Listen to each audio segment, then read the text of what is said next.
ప్రభువైన యేసుక్రీస్తు మీ అందరిని శుభవందనాలండి. ఈరోజు దేవుని వాగ్దానం కీర్తన గ్రంథం 63వ అధ్యాయము 7వ వచనము. నీవు నాకు సహాయకుడవై ఉంటివి, నీ రెక్కల చాటున శరణుజొచ్చి ఉత్సాహధ్వని చేసేదను అని వాగ్దానం ఇచ్చిన పరిశుద్ధాత్ముడు అర్ధరాత్రి లేసి ప్రార్థన చేసి వేస్తుతులు చెల్లించి మళ్ళీ ప్రార్థన చేసి దేవుడు అన్నప్పుడు దేవుడి వాగ్దానం ఇచ్చారు. వెంటనే స్టేటస్ పెట్టిన చూడ అక్కడ అవునండి. నేను కూడా ఉదయకాల సాయంత్రకాల అర్ధరాత్రి ప్రార్థన చేస్తున్నాను, స్తుతియాగం చేస్తున్నాను, బైబిల్ దేవుని కృపను పూర్తి రాశానండి. ఇంకా ఉపవాస ప్రార్థన కూడా చేస్తున్నాను అనమాట అండి. నన్ను కరుణింపుము దేవా, నన్ను కరుణింపుము, నేను నీ శరణజొచ్చి ఉన్నాను, ఈ ఆపదలు తొలగిపో వరకు నీ రెక్కలు నేను శరణజొచ్చి ఉన్నాను అని చెప్పేసి కీర్తనకారుడు ప్రార్థన చేస్తున్నానండి.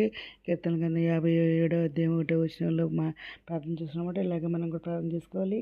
ఇంకా జనములు సంతోషించు ఉత్సాహధ్వని చేయును గాక అని చెప్పేసి కీర్తన గ్రంథము 67వ అధ్యాయము 4వ వచనంలో కీర్తనకారుడు మాట్లాడుతున్నారు. ఇంకా కీర్తన గ్రంథము 36వ అధ్యాయం 7వ వచనంలో దేవా నీ కృప ఎంతో మూల్యమైనది, నరులు నీ రెక్కల నడన ఆశ్రయించుచున్నారు అని చెప్పేసి కీర్తనకారుడు ఇక్కడ మాట్లాడుతున్నారు అనమాట అండి.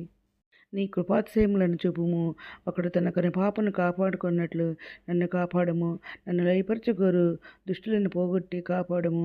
నన్ను చుట్టుకున్న నా ప్రాణ శత్రువుల చేత చిక్కుకున్నాను, నీ రెక్కల నీడ కింద నన్ను దాచుము అని చెప్పేసి కీర్తనకారుడు మాట్లాడుతున్నారు. కీర్తన కింద 17వ అధ్యాయం 8, 9 వచనాలు అనమాట.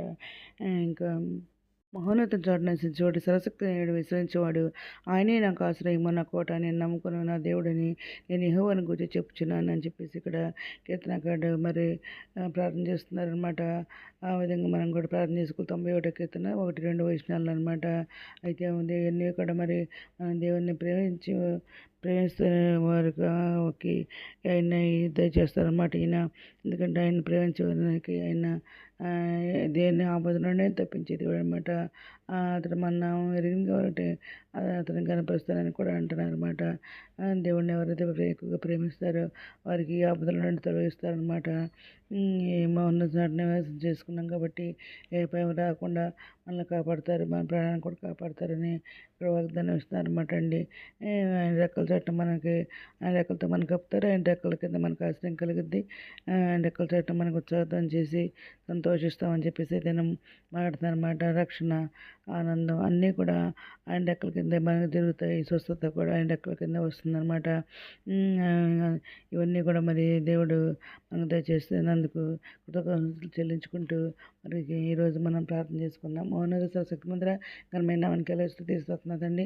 మమ్మల్ని నిత్యంగా ఆస్వాదించుందండి, మా సరిహద్దులు విశాలపరచుందండి, మా చేయి మాకు తోడుగా ఉంచుందండి, మాకు కీడు రాకుండా దానిలో మమ్మల్ని తప్పించుందండి. ఇతరు రానియారు మీ రక్షణానికి మీ అందరూ సిద్ధపడ్డ కృప చెప్పుకుని ఇతర ఉండే భాగం దయచేయమని మా ప్రభు మీ రక్షణ యేసుక్రీస్తు పరిశుద్ధమైన నామమున అడిగి పెట్టుకుంటూ ప్రార్థిస్తున్నాము తండ్రి.